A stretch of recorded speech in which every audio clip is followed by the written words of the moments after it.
Hi, everybody. It's February 1st, 2025, the feast of St. Bridget of Ireland. She was a saint comparable to St. Patrick. She ran many convents across Ireland. So I'm on the bus, the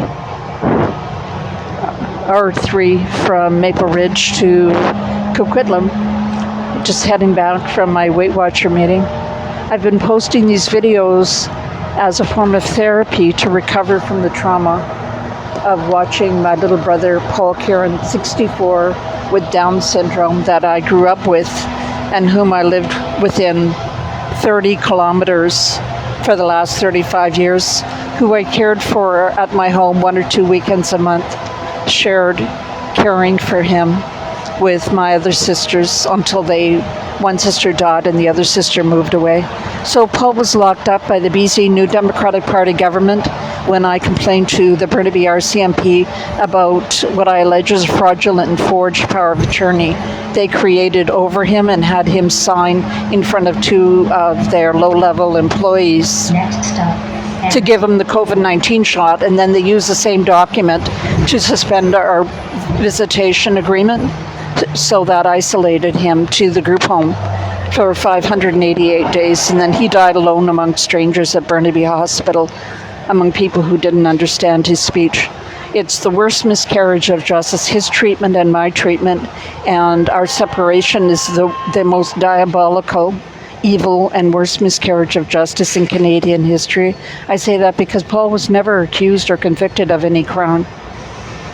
The government did it when they were being investigated by the police for creating a fraudulent and forged power of attorney.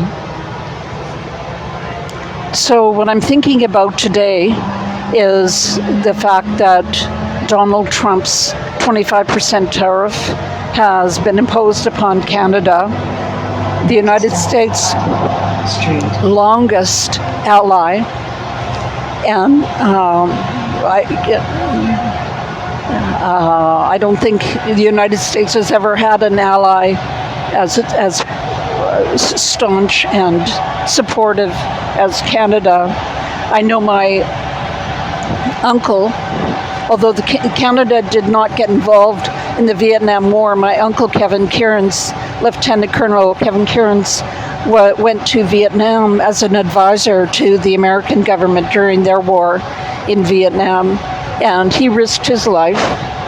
I think about 9/11, when all planes were grounded in America, and they landed in Goose Bay in Labrador and were welcomed by the people there and taken in and cared for, I think for a week or something like that. So it's nice to have allies and friends, and that's what Canada has always been since the end of the War of 1812. When the American troops invaded what is now Toronto and burned Toronto down, and the Canadian troops went down to Washington, burned down the White House. I understand that the White House was painted white because that's the only color that they could get to cover up the charcoal marks of being burned down by Canadians. And also the Canadians burned down several federal buildings. But since that time, we've been staunch, supportive allies of each other. There's Peace Arch Park between British Columbia and Washington at the border crossing. It says, Brothers of a Common Mother, which is Britain. So what I'm thinking about today, as I was researching, my father designed the Churchill Falls hydroelectric project, the interior cavern, and he developed a new technology for creating a cavern underground for the pin stocks in the turbines in the Churchill Falls hydroelectric project, which provides power to Quebec and then indirectly to the United States. So my father was hired in 1969, and we moved from Sudbury to Montreal so that he could design the interior of the Churchill Falls hydroelectric project in Labrador.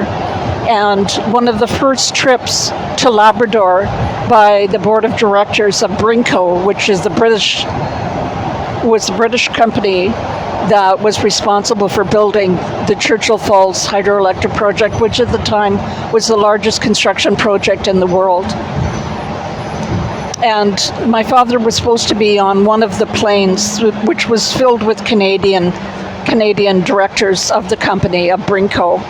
And the plane smashed into a mountain in Labrador. And all of the board of directors were killed, except for my father. So all of the board of directors and the senior engineers were killed, except for my father. They were all Canadians. They all died, building a hydroelectric project which provides hydroelectric power for the eastern seaboard of North America, including the United States.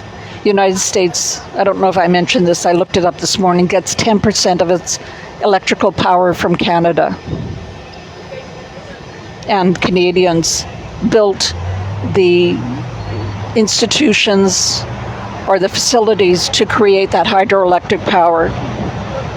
And we've negotiated in good faith with Americans.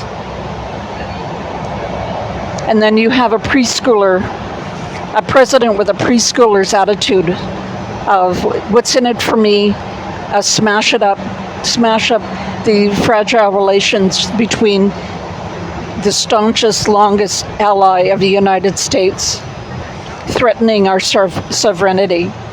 And he never mentioned, Donald Trump never mentioned, through 8 years of campaigning for president, never once mentioned annexing Canada as the 51st state. But it was the first thing he said once he was elected.